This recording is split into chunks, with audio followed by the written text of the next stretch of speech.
Сәлеметсіңдер ме балалар?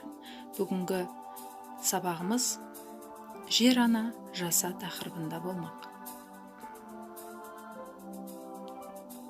Сабақтың мақсаты оқушылардың табиғи ортаға деген сүйіспеншілігін арттырып, оны қорғауға деген жауапкершілігін, туған жерге, қоршаған ортаға және өз отанына деген көзқарасын қалыптастыру.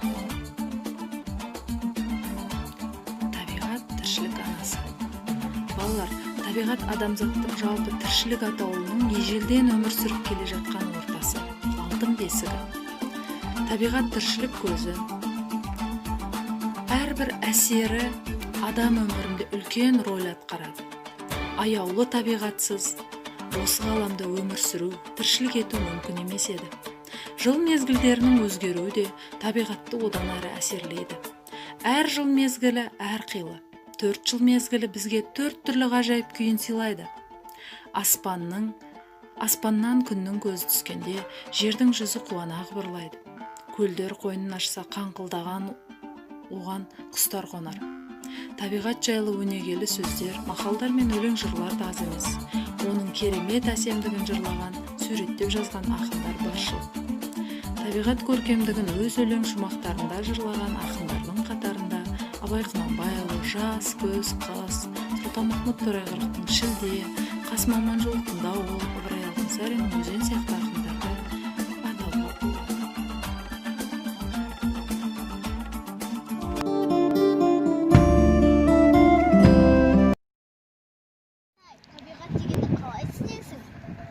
Қоршаған ортамыз, гүлдеріміз, ағаштарымыз. Жүр онда басқа қыздардан сұрап көрейік. Кеттік, ендеше. Сізді кішкентайдан бір сұрақ сұрасам бола ма сізге? Табиғат дегеніміз не? Табиғат дегеніміз шуақ пен ағаштар мен гүлдер. Табиғат дегеніміз таза ауамыз. Табиғат дегеніміз таулар мен сулар және құстар. Рахмет қыздар.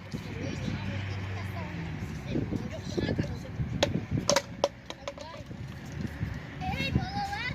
Кеші!